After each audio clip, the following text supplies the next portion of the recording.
Ouais, on traduira ça plus tard. On va le faire 4-5 bornes pour se mettre en jambes, rien de dur, du roulant, des cailloux, ça vous donne une bonne idée de Moab. Après on revient sur une route en gravier. Là on a 5 minutes de liaison sur la route en gravier et on repart en tout terrain et on ira. On va monter à 6000 pieds. La seule surprise qu'il y a ici, c'est sable ou slick-rock. Et la transition est dangereuse parce que les jeeps amènent du sable sur le slick-rock. Quand vous arrivez et que vous voyez du sable sur le rocher, hyper prudent, surtout du frein avant. En fait, on se sert très peu du frein avant ici. Le frein avant.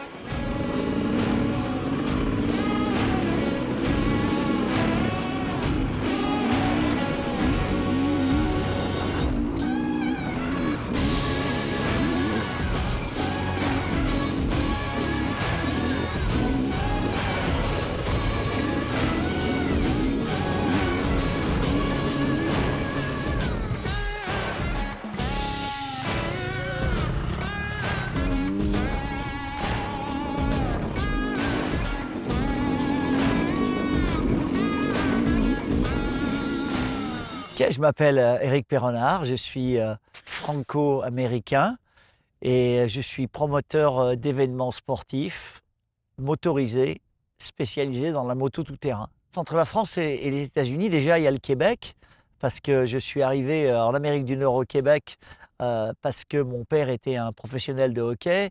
Donc, toutes les connexions familiales que nous avions étaient liées du hockey sur glace. Donc, je suis arrivé au Québec en 1979, bien accueilli par des amis professionnels de hockey de mon père. Et j'ai passé quelques mois là-bas avant d'entreprendre une tournée américaine de reconnaissance de ma future passion et de mon futur pays. Mon but venant en Amérique, c'était d'être dans la moto et d'être aux États-Unis. C'était une des rares choses qui a été claire dans mon esprit dès mon plus jeune âge. À 15 ans, je savais que deux choses, c'était moto, Amérique. Voilà. Après, bon, la définition de ce rêve-là a pris quand même un petit peu de temps, mais c'était une idée fixe, comme on pourrait dire. Alors aujourd'hui, je suis le producteur sportif des X Games américains et internationaux pour tout ce qui est moto. Je suis le promoteur de tous les événements moto tout-terrain pour Red Bull aux États-Unis. Et qu'est-ce que je fais d'autre? Je m'occupe du Supercross de Paris en France et j'ai tendance à oublier toujours des choses. Et je suis consultant sportif pour Fox depuis 2 décennies. Mon travail atypique, c'est sélection des pilotes, déterminer quels sont les meilleurs pilotes pour un événement, les engager, les compenser quand c'est le cas, quand c'est une épreuve à compensation, de les transporter, de les nourrir. C'est un voyage organisé pour athlètes professionnels, comme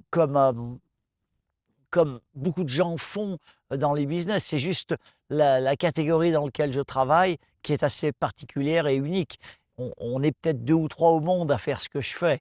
Donc, il faut en avoir conscience et être très reconnaissant de la chance qu'on a. On rentre dans la salle du muséum. Donc, c'est une chambre qui est pleine de souvenirs, plein de choses que j'ai accumulées pendant ma carrière. Donc, on est un petit peu dans tous les sens ici. Évidemment, du Roxen qui vient de gagner un Supercross. Également un coin très, très enduro. Avec Taddy Blazouziak, beaucoup de choses. Taddy est un pilote très spécial pour moi parce qu'il nous a aidé à créer l'endurocross. Sans Taddy, l'endurocross ne serait pas ce qu'il est aujourd'hui. Également des freestylers, le maillot de Livia Lancelot, la championne du monde de motocross, le trophée d'Ikeo, notre ami Bivo Forte de chez Scott.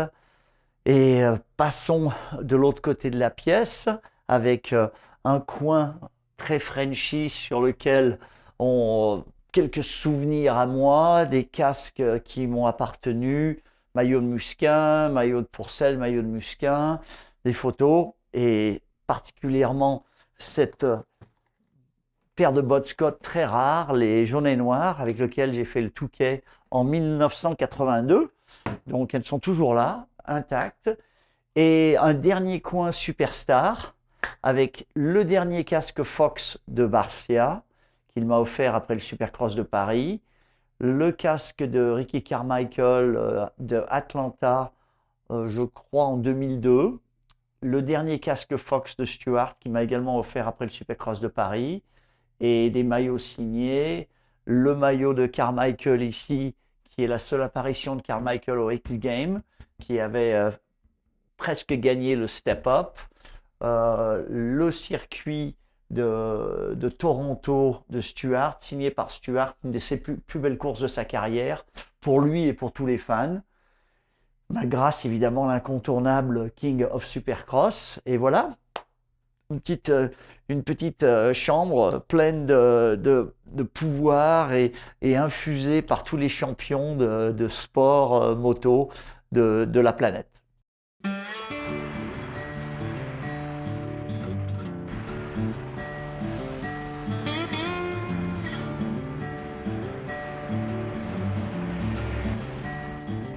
J'ai découvert Moab il y a 32 ans et ça a été un choc. Ça a été un choc, cet endroit est absolument fabuleux. C'est l'endroit dont j'ai rêvé toute ma jeunesse en voyant les westerns américains. Et c'est à Moab que c'était, dans les environs de Moab.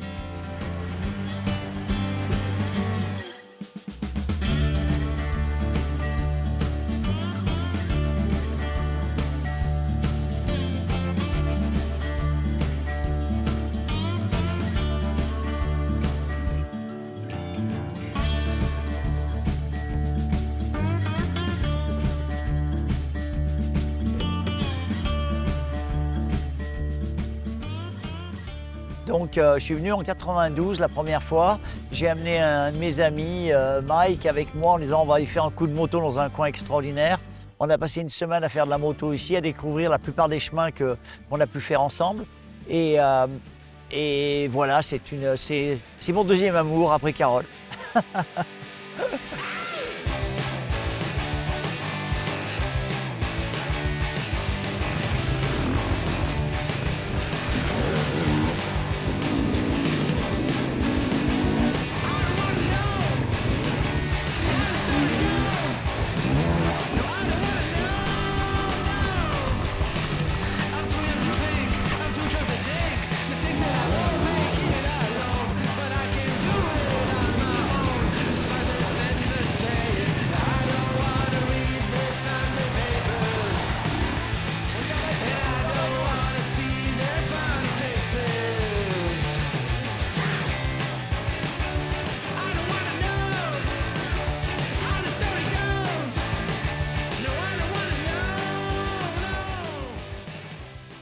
Alors, Moab, c'est le sud de l'Utah. C'est à 1 heure du Colorado, c'est à 1 heure de l'Arizona. Pour les gens qui ont regardé la télé les 50 dernières années, c'est quasiment la frontière de Monument Valley, donc les Indiens Navajo. C'est l'Amérique de John Wayne et d'Henry Fonda. Hein. C'est les grandes vallées, des rochers rouges, le Colorado qui passe au milieu. Puis bon, il y a les parcs nationaux classiques. Il y a Arches qui est à 10 km, il y a Canyonland qui est à 50 km. Donc le touriste classique trouve son affaire. Mais pour nous, c'est le paradis du tout-terrain, motorisé ou pas. Et donc on a acheté une assez grosse maison avec 6 chambres et on fait 2-3 rides par an avec des amis, des VIP pour le plaisir. C'est pas un but professionnel, c'est juste le fait de pouvoir partager avec des gens qu'on aime. Parce que ça, c'est vraiment un endroit qu'on a envie de partager avec. Et on peut rouler tout seul, c'est bien, mais c'est mieux de rouler avec des potes. Jusqu'à maintenant, à la fin de la première journée, tous les gens qui sont venus avec moi, avec nous, faire un coup de moto, faire un coup de vélo, ou même juste un coup de jeep pour voir, ou même une balade, au bout d'une journée, ils me disaient qu'ils en avaient eu pour leur argent, qu'ils ne regrettaient pas d'être venus. Donc après, tout le reste, c'était la cerise sur le gâteau, mais le gâteau est généralement livré en quelques heures. Moab, c'est le rêve américain pour moi. J'ai vécu j'ai jamais vécu en pensant que je pourrais jamais revenir ici. Même quand j'avais pas de maison, c'était, on va revenir une fois, 2 fois par an. On, on, on, on est tellement motivant par rapport à ses amis que ses amis te disent, mais il faut que tu m'emmènes. Donc, c'est une sorte de boule de neige et on continue à revenir. Puis maintenant, on a une maison, quelques motos dans la maison, quelques vélos. Donc, on peut faire plein de choses avec tous ces amis du monde entier. Et c'est quelque chose que j'ai énormément de plaisir à faire. Partager, emmener les gens faire du plaisir, c'est génial.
C'est émotionnel. On n'arrête pas de se pincer en se disant mais c'est pas possible que ce soit aussi beau. Et puis le challenge de la piste est toujours omniprésent. On n'a jamais réellement une minute pour penser à autre chose. Donc il faut se forcer à s'arrêter pour regarder le paysage parce que le paysage c'est une fraction de seconde. Quand on passe d'un rocher à l'autre et qu'on regarde devant soi et qu'il y a une montagne de 3500 mètres couverte de neige avec des rochers rouges entre la montagne et toi, tu as envie de penser à autre chose que de faire de la moto. Mais on arrive à tout combiner, on s'arrête, on prend des photos. C'est vraiment c'est indescriptible, il faut le vivre.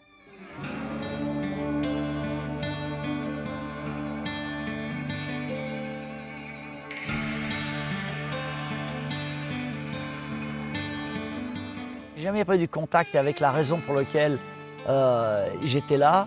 Et faire de la moto, c'est très très important. C'est mon hygiène de vie, c'est un lifestyle. Et j'ai tout fait pour faire beaucoup de motos dans ma vie. Et je continue aujourd'hui en ayant un terrain de motocross personnel en Floride et en ayant la moitié de l'Utah à ma disposition autour de moi à Moab. Donc faire de la moto, c'est très très important, c'est mon équilibre. Ma femme Carole pourra te le dire que quand ça va mal, elle me dit va faire de la moto.